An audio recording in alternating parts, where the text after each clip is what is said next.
برادران ملت اسلامی، السلام علیکم ورحمۃ اللہ وبرکاتہ۔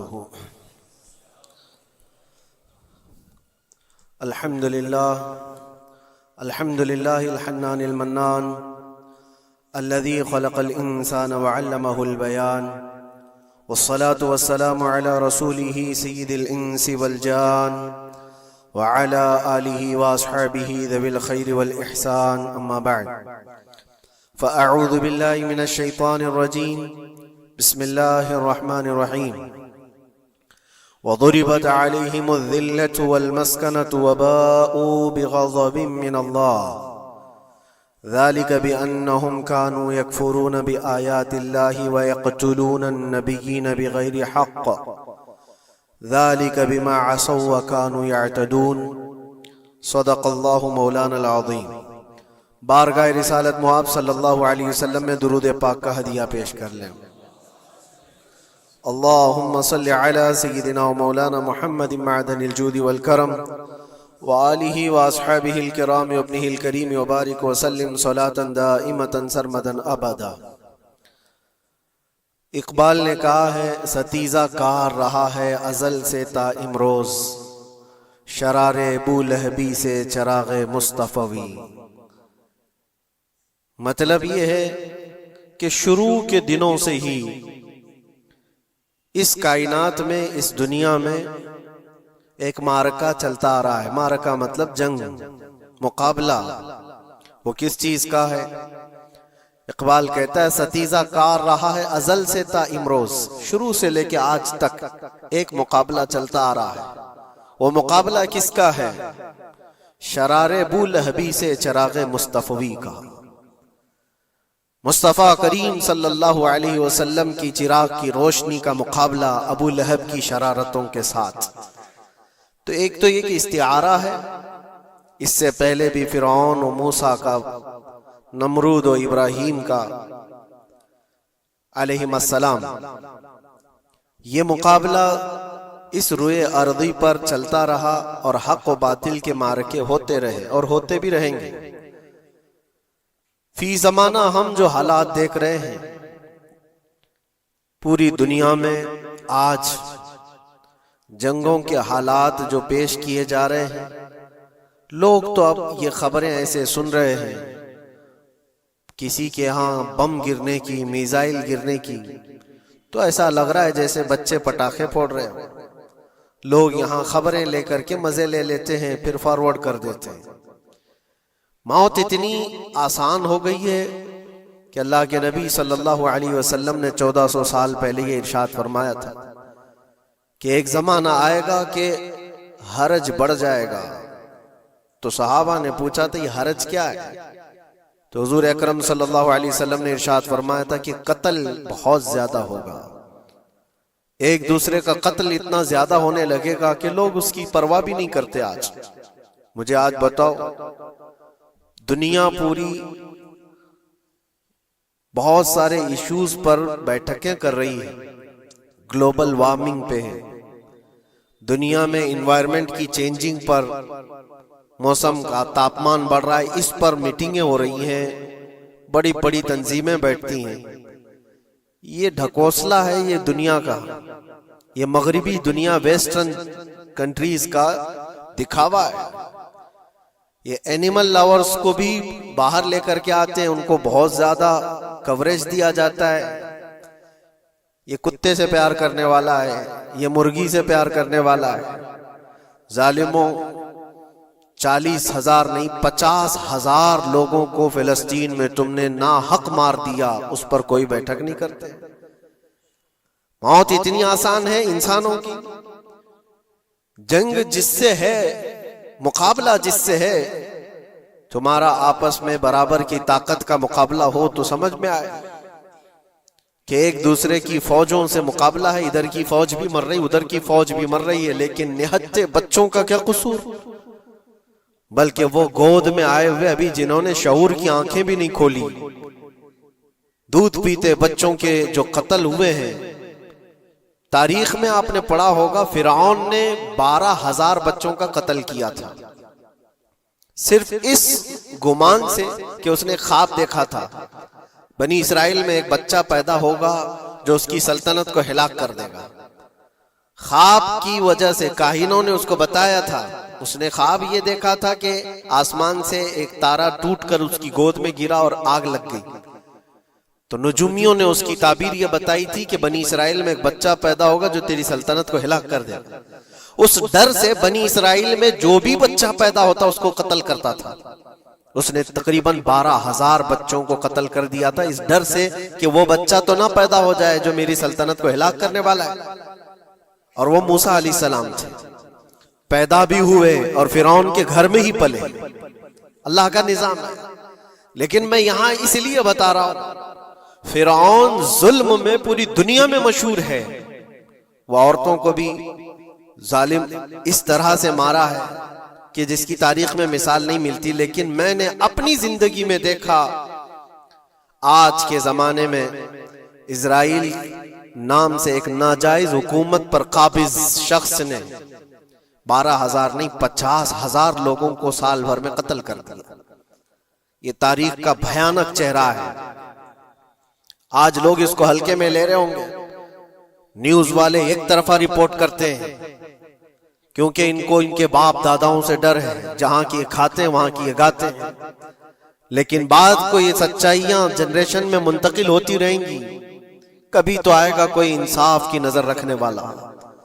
اور انسانیت کا قتل کتنا بڑا قتل ہے، ایک شہر کے 50,000 لوگوں کو قتل کر دینا، اور ایسے کہ وہاں کی عمارتیں پورے راکھ کے ملبے میں چلی گئی۔ صدیاں لگ جاتی ایک شہر کو بسنے میں، ایک گھر کو بنانے میں آدمی کی اپنی زندگی گزر جاتی ہے۔ کیا کیا ارمانوں سے گھر بناتے ہیں، لیکن ایک پل میں کسی کا گھر اجاڑ دیا، اس کے سامنے تڑپتے ہوئے اس کے باپ کی لاش ہو، ماں کی لاش ہو۔ وہ تصویریں کہ آپ نے نہیں دیکھی کہ ایک باپ چھوٹی سی بیٹی کو لے کر کے دوڑ رہا ہے تو اس کا بیٹا الگ پیر اور ہاتھ جلے ہوئے بم سے تڑپ رہا ہے، وہ کس کے درد کو دیکھے۔ یہاں تک کہ میں نے دیکھا کہ بیٹی کو باپ یہ نصیحت کر رہا ہے، تھوڑا اور صبر کر لے بیٹا، شہادت ملنے والی ہے۔ کون کرتا ہے یہ؟ موت سے پہلے اپنے بچے کو اتنی تلقین کر دے۔ حالات ایسے۔ دوسرے ایک کہ وہاں پر کھانے پینے کی ایڈ کوئی جا نہیں سکتی، اس پر پابندی، دوائیاں نہ جائیں اس پر پابندی۔ دنیا کا کوئی قانون اس چیز کو جائز ٹھہراتا ہے؟ مجھے بتاؤ، آتنکواد کا راگ الاپنے والے ان باتوں کو کیا کہیں گے؟ انسانیت اگر کہیں ہے تو اس کا تصور تو کرو۔ کسی کے فنڈامنٹل رائٹس ہوتے ہیں، بیسک رائٹس ہوتے ہیں، کھانا پینا یہ اس کا انسانی حق ہے۔ دشمنی تم سے جن کی ہے ان کے ساتھ مقابلہ کرو، عام شہریوں کے ساتھ نہیں۔ مخبر صادق رسول اکرم صلی اللہ تعالی علیہ وسلم کی تعلیمات دیکھو۔ جہاد کو لے کر جو پروپیگنڈا تم پھیلاتے ہو اور ہر چیز کو جہاد کا لفظ دے کر کے ایک ایسا نیریٹو کریٹ کرتے ہو کہ لوگوں کے دماغ میں ایک پروپیگنڈا پھیل جائے۔ آؤ میں سناتا ہوں، رسول پاک صلی اللہ تعالی علیہ وسلم جب صحابہ جہاد میں جاتے تو ان کو کن باتوں کی تلقین کرتے تھے؟ سب سے پہلے مجاہدین صحابہ سے کہتے جس جگہ تم جا رہے ہو مقابلہ تمہارا جن کے ساتھ ہے انہی سے مقابلہ کرنا، جو تمہارے خلاف تلوار اٹھائے اس کے خلاف تم تلوار اٹھاؤ، اور راستوں پر بیٹھے ہوئے بوڑھوں کو ہاتھ نہ لگانا، کسی عورت کے ساتھ چھیڑ چھاڑ نہ ہو، حاملہ عورتیں اگر قید میں آ جائیں تو انہیں چھوڑ دینا۔ یہ حضور پاک صلی اللہ علیہ وسلم کی تعلیمات ہیں۔ حتیٰ کہ رسول کریم صلی اللہ علیہ وسلم نے یہ فرمایا جس شہر میں تمہارا غلبہ ہو جائے، تم غالب آ گئے وہاں کی فوج پر، تو وہاں کے رہنے والوں کے بچوں کو نہ ظلم کرنا، ان کو نہ پکڑنا۔ پھر تعلیمات میں یہ ہے وہ چاہے جس مذہب کے بھی لوگ ہیں ان کے معبدوں کو، ان کی عبادت گاہوں کو ختم نہیں کرنا، ان کی عبادت گاہوں کو توڑ پھوڑ نہ کرنا جس شہر میں تم جا رہے ہو۔ یہاں تک کہ حضور اکرم صلی اللہ علیہ وسلم کی تعلیمات تو دیکھو، حضور یہ تک فرماتے تھے مجاہدین صحابہ کو کہ جس شہر میں تم جا رہے ہو وہاں کے درختوں کے پتے بھی نہ اکھاڑنا، درختوں کو بھی نہ نقصان پہنچانا۔ جنگی تعلیمات کو آج کوئی نظر میں نہیں رکھتا ہے۔ دنیا کہتی ہے کہ جنگ کے دوران بھی کچھ اصول ہوتے ہیں، لیکن کوئی اصول نہیں۔ ہم نے دیکھا ہے جس کی طاقت ہے اس کا بول بالا ہے، یہ دنیا ان کے خلاف کبھی کوئی بات نہیں کرتی۔ آج سے تقریباً 20 سال پہلے بھی عراق کی کیا حالت تھی آپ نے دیکھا ہوگا، ایک جھوٹے پروپیگنڈے کی وجہ سے پورے عراق کو تباہ کیا گیا، آج تک وہ سنبھل نہیں پایا۔ نیوکلیئر پاور عراق کے اندر موجود ہے، اس کے ری ایکٹر وہاں پر موجود ہے، کیا کیا چیزیں اس زمانے میں پھیلائی گئی۔ سوشل میڈیا تو نہیں تھا اتنا، دنیا نے یہ مان لیا کہ ہاں دادا کہہ رہا ہے تو ہوگا، اور حملہ کیا اسی بنیاد پر۔ 20 سال ہو گئے، آج تک عراق میں کوئی نیوکلیئر پاور پلانٹ نہیں نظر آیا، کہیں نہیں۔ ایک جھوٹے پروپیگنڈے کی وجہ سے وہاں کے کتنے لاکھ لوگوں کو بے گھر ہونا پڑا ہے پتہ ہے۔ کچھ جگہ ایسی ہیں جہاں بم برسائے گئے، آج تک وہاں کوئی سبزہ نہیں اگتا، کوئی وہاں پر فصل نہیں ہوتی۔ میں نے خود اپنی آنکھوں سے دیکھا ایک نیا میدان جس پہ لوگ فٹ بال کھیلتے تھے، چند سالوں کے بعد دیکھو تو پورا میدان قبروں سے بھرا ہوا ہے، قبریں ہیں وہاں پر، پوری قبریں، لوگوں کو جنازہ اٹھانے کے لیے لوگ نہیں ملتے، موت اتنی عام کر دی گئی تھی۔ ان باتوں کو کوئی کہتا ہے؟ آپ نے سنا کبھی ابو غریب جیل کے متعلق؟ قیدیوں کے ساتھ جو وحشیانہ سلوک کیا ان گوروں نے، اللہ کی پناہ، بہت سخت قسم کے، دنیا میں بدنام زمانہ جیل اس کو کہا جاتا ہے۔ ہر طرح کی وہاں پر قیدیوں کے ساتھ آزمائشیں ہوئی، ہر طرح کی، ان پر کتے چھوڑ دینا، ان کی شرمگاہیں کاٹنا، ان پر پیشاب کرنا، ہر چیز جو انسانیت سوز ہے، انسانیت کو جلا دینے والی، یہ ساری حرکتیں کی گئی۔ دنیا خاموش ہے اس سلسلے میں، کیوں؟ سپر پاور کے 1000 گنا بھی ہضم کر لیے جاتے ہیں۔ چھوٹا ملک یا غریب آدمی کوئی بات کرے تو سارے اس پر ٹوٹ پڑتے ہیں۔ آج میں ایک چیز آپ کو بتانا چاہ رہا ہوں کہ یہ کوئی نئی چیز نہیں ہے جو ہو رہی ہے آج دنیا میں، یہ پھیلنے والی ہے اور قیامت کے قریب ہم آ چکے ہیں۔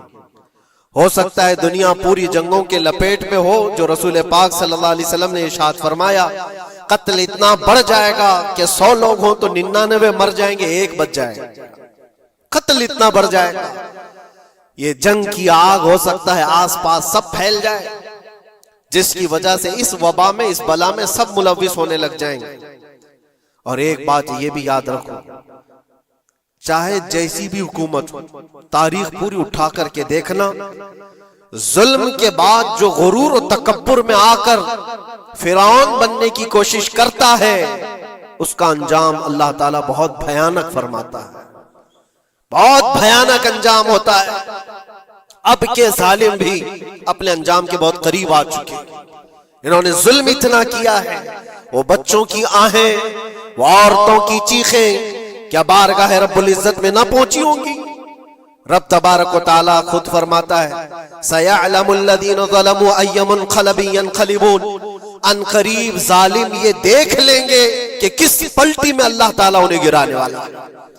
جو جال وہ اپنے دشمنوں کے لیے بنتے ہیں، اللہ تعالیٰ اسی جال میں ان کو پھنساتا ہے۔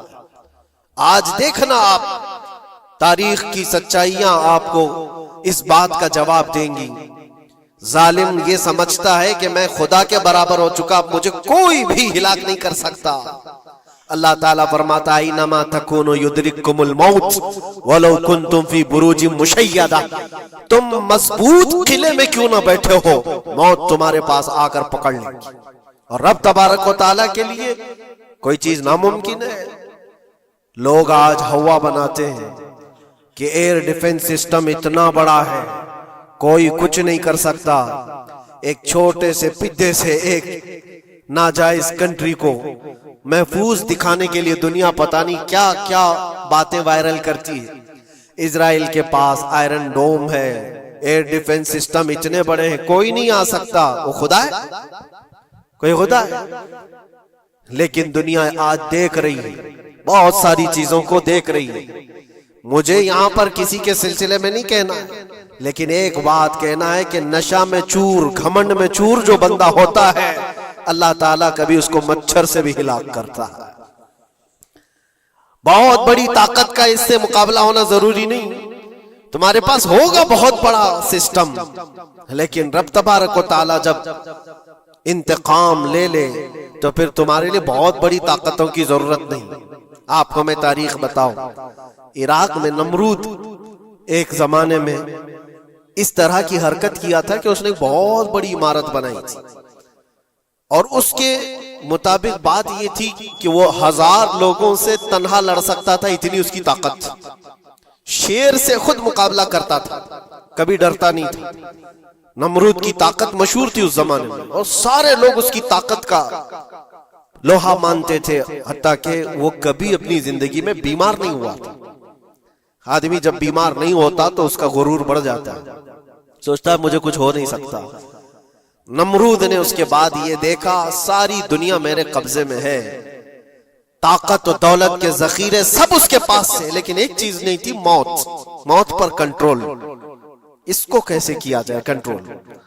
یعنی مرنے سے بچ تو نہیں پائے گا، یہ کنٹرولنگ پاور بھی ہمارے پاس ہونا چاہیے۔ اس نے ایک بہت بڑی عمارت بنائی، کہا کہ خدا آسمانوں میں ہوتا ہے، ہم اتنی بڑی عمارت بنائیں گے کہ ان عمارتوں پر چڑھ کر خدا کو للکاریں گے، آجا میں مقابلہ کرتا ہوں، اور مقابلہ کر کے میں خدا کو گرا دوں گا کسی بھی طرح سے۔ اگر مجھ سے نہ ہو سکے تو پوری فوج کو تیار کروں گا، خدا سے لڑائی لڑ کر کے ایک بار وہ موت اور حیات کا پاور اپنے ہاتھ میں لے لیں گے، پھر ہم کو جب تک چاہے جینا ہے۔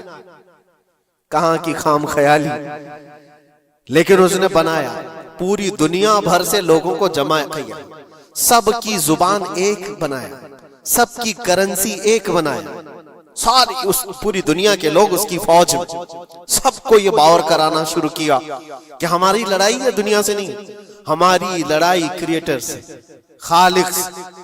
ہم اس سے پاور چھین لیں گے ایک بار، اور پھر اپنے ہاتھ میں موت و حیات کا کنٹرول رکھیں گے۔ جس کو جتنی لمبی عمر چاہیے میں دوں گا، جس کو جب تک جینا ہے میں دوں گا، ازل سے لے کر ابد تک۔ یہ سارے خیالات اس کے تھے، اور اس نے جمع کیا، عمارت بھی بنایا، فوج بھی تیار کیا۔ کیا رب تبارک و تعالیٰ یہ نہیں دیکھ رہا تھا؟ اس کی تیاری، اس کا جمع کرنا، اس کی عمارت بنانا، بہت دنوں تک یہ سب کام چلتا رہا۔ رب تبارک و تعالیٰ کسی سے غافل نہیں، دلوں میں گزرنے والے حالات سے بھی بے خبر نہیں، لیکن بندے کو رب تبارک و تعالیٰ ڈھیل دیتا ہے۔ قرآن میں رب تعالیٰ فرماتا ہے وَلَا يَحْسَبَنَّ الَّذِينَ كَفَرُوا أَنَّمَا نُمْلِي لَهُمْ خَيْرٌ لِأَنفُسِهِمْ إِنَّمَا نُمْلِي لَهُمْ لِيَزْدَادُوا إِثْمًا۔ کافر جو ان کو ڈھیل ملی ہے یہ نہ سمجھیں کہ ہم نے جو ان کو چھوڑ رکھا ہے ان کے لیے بہتر ہے، بلکہ اس لیے ہم چھوڑ رکھیں کہ وہ اور زیادہ کریں، اور زیادہ کریں۔ لیزدادوا اثما ولہم عذاب مہین، پھر ہم ذلت والا عذاب انہیں دینے والے ہیں۔ یہ مت سمجھ لو کہ رب تبارک و تعالیٰ ان سب چیزوں سے بے خبر ہے۔ نمرود اتنا سب کرتا رہا، اللہ نے اس کو چھوڑ رکھا، بنا لے لمبی عمارت، بنا فوج بھی بنا لی، ساری چیزیں بنا لیا۔ مقابلے کے لیے اس نے دن بھی طے کر لیا۔ اس کے بعد اس کو خدا سے لڑائی لڑنی تھی، کہاں خدا تک پہنچنے کی بات، لیکن بندہ جب غرور و تکبر میں آتا ہے تو وہاں تک بھی سوچتا ہے۔ اسے موت پر کنٹرول حاصل کرنا تھا، بس یہ ایک چیز تھی۔ پھر جب وہ دن آیا، کتابوں میں ملتا ہے اللہ تبارک و تعالیٰ نے فرشتے اس کی جو تعداد ہے اس کا کسی کو علم نہیں۔ بارش کے جتنے قطرات گرتے ہیں نا، ایک ایک فرشتہ بوند لا کر رکھتا ہے۔ اب آپ اندازہ کر سکتے ہیں فرشتوں کی تعداد کتنی ہو سکتی۔ اس میں جو بڑے فرشتے ہیں وہ جبرائیل، میکائیل، اسرافیل اور اسرائیل علیہم السلام، جو سردار ملائکہ ہیں، فرشتے ہیں، ان کے اپنے اپنے کام ہیں، بہت پاورفل فرشتے ہیں۔ ان کی بات نہیں کر رہا، کسی ایک عام فرشتے کو رب تبارک و تعالیٰ نے بلایا اور فرمایا جاؤ زمین پر، ہمارے ایک بندے نے ہم سے لڑائی کا ارادہ کر لیا ہے، اس کی طاقت و قوت اور اس کی جمع شدہ ساری چیزوں کو دیکھ کر کے آؤ۔ وہ فرشتہ زمین پر آیا، جس جگہ پر اس نے یہ سب جمع کیا تھا، فرشتہ اتر کر صرف اپنے پیر ہلایا تھا، پوری عمارت بھسم ہو گئی۔ کچھ نہیں کیا تھا، اس کی بنائی ہوئی عمارت بھسم ہو گئی، جتنی فوج جمع کیا تھا سب کیڑے مکوڑوں کی طرح مر گئے، اور سب کی زبانیں مختلف ہو گئی، کوئی ایک دوسرے کو پہچان نہیں پا رہا۔ یہ منٹوں کی بھی بات نہیں تھی، سیکنڈوں کی بات تھی۔ فرشتہ واپس چلا گیا، نمرود کا زوال ہو گیا، ختم ہو گیا۔ یہ تاریخ کی ایک بات ہے، اور یہ روایت ہم اپنی کتابوں میں نہیں رکھتے، یہ روایت یہودیوں کی کتابوں سے ہی ہے۔ یہودی اس بات کو یقین کرتے ہیں، اور اسی وجہ سے اس بات پر وہ دوبارہ عمل کرنے کے لیے پھر کوشش میں ہے۔ نیو ورلڈ آرڈر جو کہا جاتا ہے، پوری دنیا کو اکٹھا کرنا، ایک کرنسی بنانا، ایک لینگویج پر لانا، اور سب کو ملا کر کے ایک طاقت حاصل کرنا، سپیس پر جانا، اور پھر وہی چیزیں دہرانی جا رہی ہے دنیا۔ وہی چیز ایک دوبارہ بار ٹرائی کرنا ہے، جس کے لیے آپ کو پتہ ہے یہ چھوٹی سی قوم پوری دنیا پر کنٹرول حاصل کرنے کے کیسے کیسے خواب دیکھتی ہے۔ اگر آپ جائیں، اسلام دشمنی تو ان کی پرانی ہے، لیکن یہ جو 50,000 لوگوں کا قتل ہے، یہ صرف اور صرف ان کے اپنے ایک چھوٹے مقصد کے لیے۔ ہو سکتا ہے بہت ساری باتیں ہوں، غزہ پٹی ایک ہی علاقہ بچا ہوا ہے فلسطین کا، باقی سب تو یہ قبضہ کر چکے 1947 کے بعد، 48 کے بعد۔ چھوٹا سا حصہ جو باقی غزہ پٹی جس کی 20 لاکھ کی آبادی، اس علاقے پر اتنی زیادہ کیوں کرورتا ہے؟ کیوں؟ باقی سب جگہ پر اور بھی دیگر جگہ پر، یروشلم میں، ویسٹ بینک میں، کئی جگہوں پر مسلمان آباد ہیں، یہ غزہ کے لیے کیوں اس قدر سختیاں ہیں؟ دنیا کو بتانے کے لیے تو یہ ایک آتنکواد جماعت ہے حماس، جس کا مقابلہ کرنے کے لیے ہم یہ حملے کر رہے ہیں، لیکن آج تک یہ دنیا کو بتا نہیں سکے کتنے حماسیوں کو قتل کیا، کتنے حماس کے لوگ پکڑے گئے، کتنوں کو مارا گیا، چند ہوں گے، لیکن اس کے بدلے میں جو بھاری قیمت چکائی ہو غزہ کے نہتے لوگوں نے، 50,000 لوگوں کا قتل، یہ تو ریکارڈ پہ دکھ رہا ہے، باقی اللہ عالم، باقی کتنے ہیں جن کی تعداد مل نہ سکی ہو۔ بعض دانشوروں نے یہ بھی بتایا اس کو صرف اور صرف ایک کینل بنانا ہے جو دنیا کی ٹریڈنگ پر قبضہ حاصل کرنے کے لیے۔ جو سوئس کینال ہے ایجپٹ کا، جس سے میڈیٹرین سی سے لے کر کے گزرتے ہیں، 2 سمندروں کو جوڑنے کے لیے ایک کینل ہے مصر میں، ایجپٹ میں، جہاں سے ایجپٹ ہر گزرنے والے جہاز سے ٹیکس لیتا ہے، ہر گزرنے والے جہاز سے ایک بھاری قیمت لیتا ہے، جس سے ٹریڈنگ پر اثر بھی رہتا ہے۔ اور جب وہ چاہے بند کرے، 2 مرتبہ اس نے بند بھی کیا تھا تاریخ میں، 1950 کے بعد۔ اور یہ خواب دیکھتا ہے اسرائیل کہ ہم اپنی ہی جگہ سے ایک کینل بنا لیں تقریباً 300 کلومیٹر، جس کے لیے اس کو غزہ حاصل کرنا بہت ضروری ہے۔ یہ بعض لوگوں کی اپنی تحقیق ہے۔ تو کیا کوئی اپنے مفاد کا حاصل کرنے کے لیے 50,000 لوگوں کا قتل کر سکتا ہے؟ دنیا کو یہ بھیانک چہرہ بھی تو معلوم ہونا چاہیے۔ اگر ان کو کوئی راستہ بنانا ہے تو اس کے لیے انسانیت کا قتل کرنا ہے۔ میں آپ کو ایک بات عرض کیے دیتا ہوں، قرآن پاک نے جو فرمایا وہ حق ہے، 100% حق ہے۔ اللہ نے فرمایا، میں نے خطبے کے بعد جو آیت پڑھی، وَضُرِبَتْ عَلَيْهِمُ الذِّلَّةُ وَالْمَسْكَنَةُ، اللہ فرماتا ہے ان پر ذلت اور غربت لکھ دی گئی ہے۔ کس پر؟ یہودیوں کے متعلق۔ وَبَاءُوا بِغَضَبٍ مِّنَ اللَّهِ، اور اللہ کے غضب میں رہیں گے وہ ہمیشہ۔ آپ سورہ فاتحہ میں پڑھتے ہیں نا، غیر المغضوب علیہم ولا الضالین۔ مغضوب کا مطلب کیا ہے؟ جن پر اللہ کا غضب ہوا، اور وہ یہود قوم ہے۔ قرآن پاک کی میں آپ کو بات بتا رہا ہوں، اور اللہ تعالیٰ فرماتا ہے وجہ کیا ہے؟ ذالک بانہم کانوا یکفرون بآیات اللہ، وہ اس لیے کہ اللہ کی نشانیوں کو ٹھکراتے ہیں، ویقتلون النبیین بغیر حق، اور اللہ کے نبیوں کو ناحق قتل کرتے ہیں۔ اب دنیا کو یہ افسوس ہو رہا ہوگا، جیسے میں نے ابھی بتایا 50,000 لوگوں کا قتل وہاں کر دیا، ایران میں گھس گیا، شام میں گھس گیا، لبنان میں گھس گیا، ہر جگہ مار مار مار اور لوگوں کا قتل۔ میرے عزیزو، یہ تو عام لوگوں کا قتل ہے، اور قرآن یہ کہتا ہے یہ وہ قوم ہے جو اللہ کے نبیوں کو قتل کرتی تھی۔ اور تاریخ میں ہے تقریباً 10,000 نبیوں کو انہوں نے قتل کیا ہے، 10,000 نبیوں کو انہوں نے قتل کیا ہے۔ صرف اپنی من مانی بات نہ پائے جانے کی وجہ سے۔ حضرت زکریہ علیہ السلام کی بات معلوم ہے، یہ تو بیت المقدس کے متولی تھے۔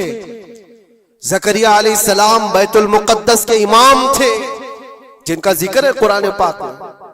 حضرت زکریہ علیہ السلام کے پیچھے یہی قوم جو ان کی امت میں تھی، یہودیوں کے لیے بھی وہ مقدس نبی تھے، لیکن ان ظالموں نے حضرت زکریہ علیہ السلام کو دشمنی میں رکھ کر کے ایسا قتل کیا تھا، اللہ اکبر۔ زکریہ علیہ السلام ان سے بھاگ کر کے نکلے تھے اور ایک درخت کو جا کر کہا، اے درخت کھل جا، میں تجھ میں آتا ہوں۔ درخت کھل گیا، حضرت زکریہ علیہ السلام اس میں اندر چلے گئے، درخت پھر بند ہوا۔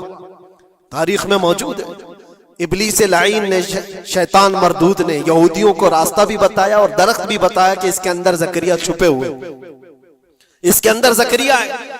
یہودیوں نے تیز آری لے کر کے درخت کو اوپر سے کاٹنا شروع کیا کہ درخت کے دو ٹکڑے ہوں گے تو زکریہ علیہ السلام تک بھی پہنچ جائیں گے۔ انہوں نے آری سے کاٹتے کاٹتے کاٹتے ان کے سر تک پہنچا دیا، اور جب حضرت زکریہ علیہ السلام کو اپنے سر کے اوپر سے کٹنے کی آواز آنے لگی تو اب سوچا کہ اب یہ آری سے پورا کٹ جائے گا۔ اللہ تعالیٰ کی طرف سے ندا آئی، اے زکریہ صبر کر لو، اگر تم اس پر آواز نکالو گے تو صبر والوں میں سے تمہارا نام نکل جائے گا۔ یہاں تک کہ تاریخ میں ہے وہ یہودیوں نے آری سے کاٹتے کاٹتے حضرت زکریہ علیہ السلام کے سر کو چیر دیا اور جسم کے دو ٹکڑے ہو گئے۔ اللہ کے نبی خاموش رہے، صبر کر کے رہ گئے۔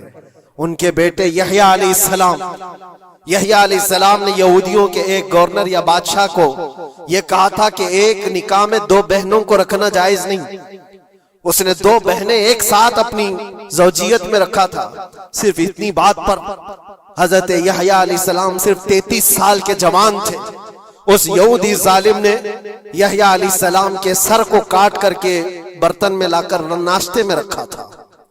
اللہ کے نبی کی بات کر رہا ہوں، اللہ کے نبی کے سر کو کاٹ کر تشت پہ رکھا تھا، لیکن تاریخ کی سچائیاں بتاتی ہیں کہ وہ کٹے ہوئے سر سے یحییٰ علیہ السلام بولتے تھے، اے ظالم اب بھی میں کہتا ہوں ایک نکاح میں دو بہنوں کو رکھنا حرام ہے، حرام ہے۔ یہ اللہ کے نبیوں کی زندگی میں بتا رہا ہوں جن کے ساتھ انہوں نے کیا۔ عیسیٰ علیہ السلام، یہ پاگل عیسائی جو آج ان کی کپڑوں میں جا کر بیٹھے ہوئے ہوتے ہیں جبکہ زندگی بھر یہ لڑتے رہے ہیں۔ قرآن بھی کہتا ہے وقالت اليہود لیست النصارى علی شیء وقالت النصارى لیست اليہود علی شیء، دونوں لڑتے تھے۔ یہودی کہتے عیسائی کوئی چیز ہی نہیں، عیسائی کہتے تھے یہودی کوئی چیز ہی نہیں۔ ان کی جنگیں اتنی خطرناک ہوئی، یہ سب لپا پوتی کر کے آج دکھاتے ہیں کہ ہم سب ایک ہیں۔ بہت گہری دشمنیاں ان کے درمیان تھی۔ عیسائیت، حضرت عیسیٰ علیہ السلام کو کیا کیا گیا؟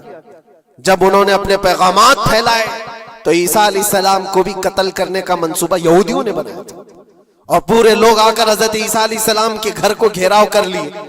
عیسیٰ علیہ السلام کو اس رات اللہ تعالیٰ نے آسمانوں پر اٹھا لیا، اور ایک یہودی کو اندر دیکھنے کے لیے بھیجا تھا یہودیوں نے کہ جا کے دیکھو عیسیٰ ہے کہ نہیں، تو اللہ تعالیٰ نے وہ آئے ہوئے یہودی کو عیسیٰ علیہ السلام کی شکل دے دی، عیسیٰ علیہ السلام کو اٹھا لیا۔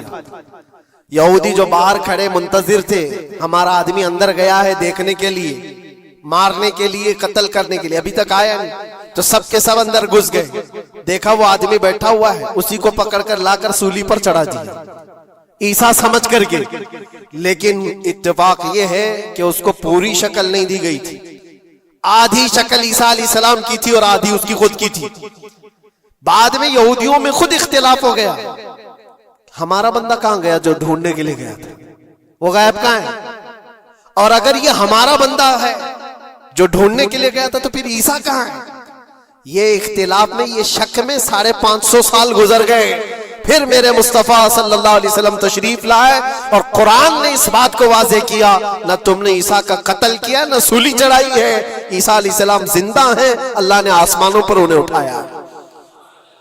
یہ تو عیسائیوں پر احسان ہے قرآن کا، جو سچائیاں 550 سال پہلے کی بتایا۔ میرے عزیزوں، یہ تاریخ میں آپ کو بتا رہا ہوں، نبیوں کا قتل کرنے والی قوم، ان کے سامنے عام انسان کیا مانے رکھتے ہیں؟ یہ دنیا کی ساری قوموں کو حقیر سمجھنے والی قوم، دنیا کے پورے ذخیروں کو اپنی ملکیت سمجھنے والی قوم، ان کا عقیدہ ہے یہ دنیا کا جتنا گولڈ ہے، جتنا سونا ہے، اس پر صرف اور صرف ان کی قوم کا قبضہ ہونا چاہیے، پوری دنیا کو۔ آپ کو پتا ہے مدینہ طیبہ میں حضور پاک صلی اللہ علیہ وسلم کی آمد سے پہلے یہ سب کے سب مدینے میں بسے ہوئے تھے، 550 سال سے انتظار کر رہے تھے حضور کے آنے کا، دوسری قوموں کو ڈراتے تھے، کیوں؟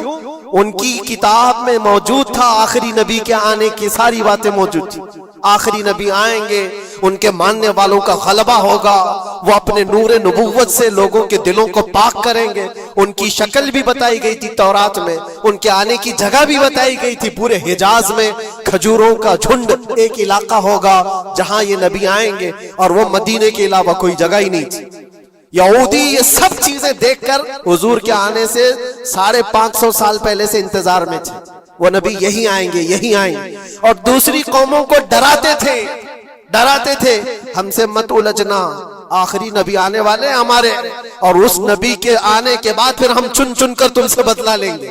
اور جب کبھی مصیبت آتی تو اللہ سے دعا بھی یہ کرتے تھے کہ اللہ وہ آخری نبی جو ہمارے علاقے میں آنے والے ہیں ان کے صدقے میں تو ہماری بلاؤں کو دور کر دو۔ یہ وہ قوم ہے جو حضور آخر النبیین صلی اللہ علیہ وسلم کے انتظار میں وقت کاٹ رہی تھی، لیکن ہوا یہ، ان کا عقیدہ یہ تھا کہ آخری نبی تو بنی اسرائیل میں ہی پیدا ہوں گے، ہمارے خاندان میں پیدا ہوں گے۔ انہوں نے ٹھیکہ لے رکھا ہے آخری نبی کہاں پیدا ہوں گے یہ فیصلہ کریں گے۔ اللہ تبارک و تعالیٰ نے آخری نبی ہمارے آقا صلی اللہ علیہ وسلم کو بنی اسرائیل میں نہیں، بنی اسماعیل میں پیدا کیا، اسماعیل علیہ السلام کی اولاد میں پیدا کیا، اور یہ اسماعیل علیہ السلام کی اولاد پورے عرب میں آباد تھی، عرب میں پوری آبادی اسماعیل علیہ السلام کی تھی۔ مکہ کو آباد کس نے کیا؟ اسماعیل علیہ السلام۔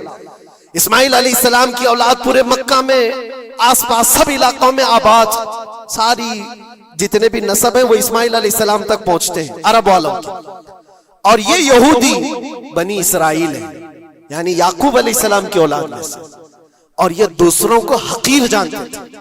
جب تک یہ لوگ عرب میں تھے، مدینے میں تھے، انہوں نے ہر ایک کو حقارت سے دیکھا۔ عربوں سے ان کے تعلقات ایسے نہیں تھے، عام لوگوں سے کہتے ہمارے سے بات کرنے کے قابل نہیں ہیں، سب کو امی کہتے تھے، ان پڑھ، جاہل، ایسے الفاظ سے عربوں کو پکارتے تھے۔ عربوں سے اگر ان کے تعلقات ہوتے بھی تو بڑے بڑے ٹاپ لیڈر جو ہوتے ہیں عربوں کے، بس ان سے تعلقات تھے، عام لوگوں کو یہ گنتے ہی نہیں، کچرا کہتے تھے۔ بنی اسماعیل کو جب یہ کچرا کہتے تھے، اور بنی اسماعیل میں جب آخری نبی پیدا ہو گئے تب کیا کہنے لگے پتا ہے؟ کہتے نہیں، یہ غلط ہو گیا، آخری نبی تو بنی اسرائیل میں پیدا ہونے والے تھے، یہ جبرائیل نے شرارت کیا اور بنی اسماعیل میں جا کر کے نبوت دی تھی۔ کچھ تو یہ کہنے لگے، کچھ تو کہنے لگے وہ ہے ہی نہیں آخری نبی، لیکن کیسے انکار کرتے؟ قرآن کہتا ہے یعرفونہ کما یعرفون ابناءہم، اس رسول کو وہ ایسے پہچانتے تھے کہ اپنے بیٹوں کو بھی نہیں پہچانتے۔ ان کے بیٹوں کے صحیح ہونے پر بھی ان کو اتنا یقین نہیں تھا کہ ہمارا ہی بیٹا ہے یا نہیں، لیکن حضور کو دیکھ کر کے یہ یقین تھا کہ آخری رسول ہی، آخری رسول ہونے کی ساری نشانیاں انہوں نے جو پڑھی تھی وہ سب حضور کے پاس موجود تھی۔ اسی لیے تو میرے عزیزوں، جو صحابہ یہودیت سے اسلام میں آئے انہوں نے سب نشانیاں دیکھی۔ حضرت سلمان فارسی کی بات بتا رہا ہوں، وہ عیسائیت میں تھے، سالوں انہوں نے عیسائیت میں گزارے، اور انہوں نے بھی یہی سب باتیں سنی تھی۔ یثرب ایک علاقہ ہے حجاز میں، کھجوروں کے باغات کا جھنڈ ہے، وہاں پر آخری نبی وہیں آنے والے ہیں۔ تو یہ کہاں سے آئے تھے؟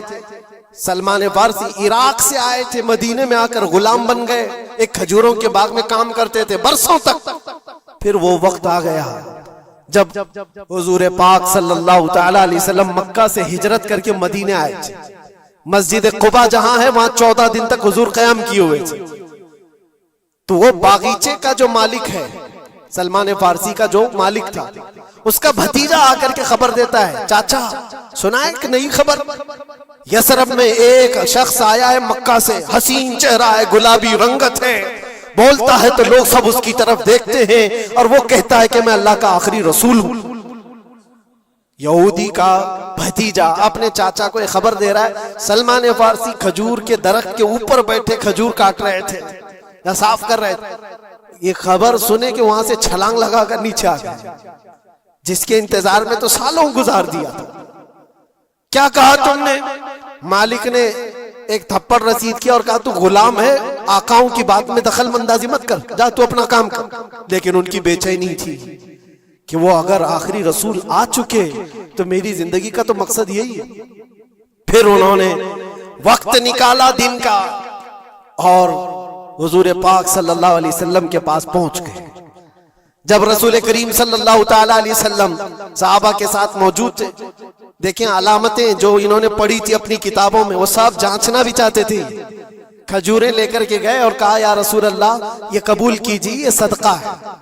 حضور نے لیا اور سب کو بانٹ دیا, اس میں سے کچھ بھی نہیں کھایا, کیونکہ سلمان فارسی نے یہ پڑھا تھا کہ آخری رسول صدقہ نہیں کھائیں گے. ایک نشانی دیکھ لی انہوں نے.